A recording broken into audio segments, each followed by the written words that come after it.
Ustadz yang tujuan hidup tadi Ustadz. Ya. Jadi tujuan hidup tadi kan berbuat baik.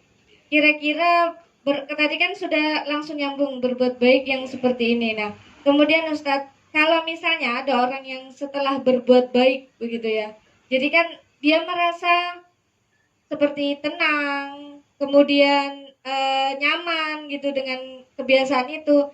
Tapi kadang-kadang beliau ini masih merasa cemas. Ya, merasa cemas, merasa kurang itu bagaimana, Ustaz? Iya. Maka kita ikutin lagi yang membuat hati kita cemas itu siapa. Kita harus paham kan gitu. Kalau kita paham kita berbuat baik, ya setelah kita berbuat baik pasti hasilnya harus tenang.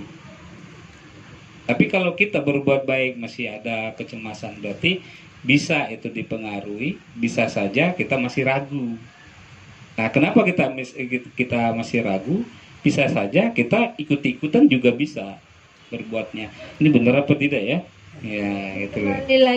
Kembali lagi ke tujuannya mungkin ya Ustaz ya. Jadi harus diluruskan lagi Kak, tujuannya gitu kan ya. Ya. Makanya kalau kita mau mendapatkan ridhonya, kita supaya mendapatkan tujuan hidup kita yang benar, informasinya harus tahu gitu loh. Jadi Allah sudah memberikan informasinya, namanya di Al-Quran, surah kelima, ya. Al-Maidah ayat 16. A'udzubillahiminasyaitonirrajim. Dengan kitab itulah Allah menunjuki orang-orang yang mengikuti keridhoannya ke jalan keselamatan. Dan dengan kitab itu pula Allah mengeluarkan orang-orang itu dari gelap gulita kepada cahaya yang terang benderang dengan seizinnya dan menunjuki mereka ke jalan yang lurus. Jadi informasinya untuk mendapatkan ridho Allah di mana jalannya? Di kitab. Jadi sudah tertulis gitu. Sudah jelas. Di kitab gitu dengan kan. Kitab itulah. Kenapa enggak dengan nabi itulah? Iya. Asik ini. Ya kan? Seru sepertinya. Iya. Karena apa? Karena manusia terbatas ajalnya. Tapi kalau kitab tidak. Nah, makanya informasi ini dicatat di situ. Tatkala kita berdialog sama Al-Quran, insya Allah kita berdekat dengan Allah. Karena apa? Al-Quran adalah kalamnya Allah. Makanya Nabi langsung minta ini ayatnya. Al-Furqan 30.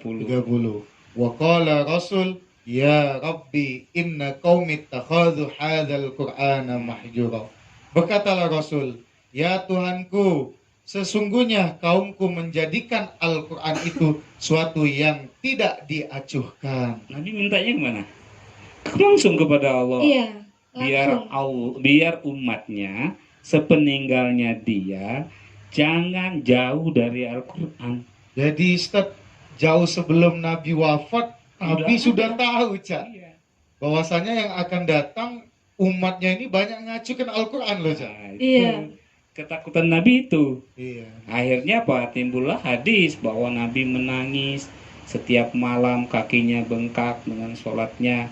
Apa yang diminta? Ya Allah, ampunilah umatku, nggak ada urusan. Iya kan? Dosa kan tanggung jawab masing-masing. Iya. Tapi kata Allah, kata Nabi, tatkala kamu lepas dari saya meninggal, kalau kamu berdialog dengan Al-Quran, kamu dapat petunjuk. Caranya, jalannya, iya, benar. ditunjukin keridoannya, kan gitu. Ini yang dilakukan oleh Nabi, luar biasa beliau. Makanya disebut syafaat, gitu loh. Syafaatnya beliau ya Quran, gitu loh. Kalau syafaatnya dia nunggu dia hidup lagi, udah lama kita ini. Jauh ya. Bahkan kira-kira ketemu atau tidak gitu ya.